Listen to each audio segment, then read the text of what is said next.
اگلی بات یہ ہے پیارے بھائیوں، بابا جی عبداللہ بیٹھے ہوئے ہیں، ان کی طرف سے تمام بھائیوں کے لیے یہ سمجھے ایک وصیت ہے، نصیحت ہے، وہ یہ ہے کہ ہم قرآن مجید کو ترجمے کے ساتھ پڑھیں، قرآن مجید کو ترجمے کے ساتھ پڑھیں، خدا نہ اپنی اولادوں کو پڑھائیں، خود پڑھیں۔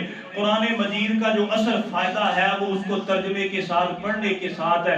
اگر بغیر ترجمے سے پڑھیں گے ہاں ثواب ملے گا، لیکن حقیقت میں جو اجر و ثواب ہے، جو اس کا مقصد ہے، اس کو ایک مسلمان پا سکتا نہیں پا سکتا۔ اور یہ اسی وجہ سے معاملات خراب ہوتے ہیں۔ مسلمان قرآن بھی پڑھتے ہیں، اللہ سے شرک بھی کرتے ہیں، قرآن بھی پڑھتے ہیں، قرآن کا انکار بھی کرتے ہیں، قرآن بھی پڑھتے ہیں اور نبی کی گستاخی بھی کرتے ہیں۔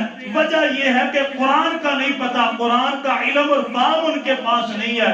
اس لیے میرے بھائیوں قرآن کو ترجمے کے ساتھ پڑھیے۔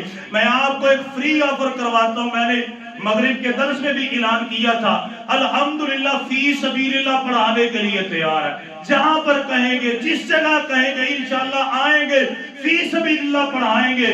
ہر روز نہیں، ہفتے میں 1 دن دیں، 2 دن دیں، انشاءاللہ ہم فی سبیل اللہ پڑھائیں گے۔ اپنی بیٹھکوں میں، اپنے گھروں میں اہتمام کریں، اپنے آنٹی گوانڈی ہمسائے ان کو بلائیں، ہفتے میں 2 دن آپ ترجمے کے لیے رکھیں، ہمیں بتلائیں، ہم انشاءاللہ آئیں گے۔ تو انشاءاللہ ترجمے کے ساتھ پڑھیں گے جی قرآن کو۔ اللہ تعالیٰ میرے سمیت ہمیں عمل کی توفیق۔ بڑا خطرناک معاملہ ہے بھائیو۔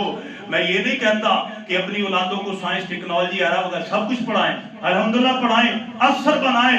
جہاں پر اس افسر کو، جہاں پر ایک والدین کو اپنے بیٹے کے افسر ہونے کی ضرورت ہے، اللہ کی قسم آخرت میں کامیابی کے لیے اس بچے کو صاحب قرآن ہونے کی بڑی ضرورت ہے، نمازی ہونے کی بڑی ضرورت ہے، مسلمان ہونے کی بڑی ضرورت ہے، اپنے بچوں کو صدقہ جاریہ بنانے کے لیے، صحیح مسلمان بنانے کے لیے، تاکہ آپ کا بچہ پکڑے اللہ کے عرش کے سائے کے نیچے لے کے جائے، ترجمے کے ساتھ قرآن پڑھائے۔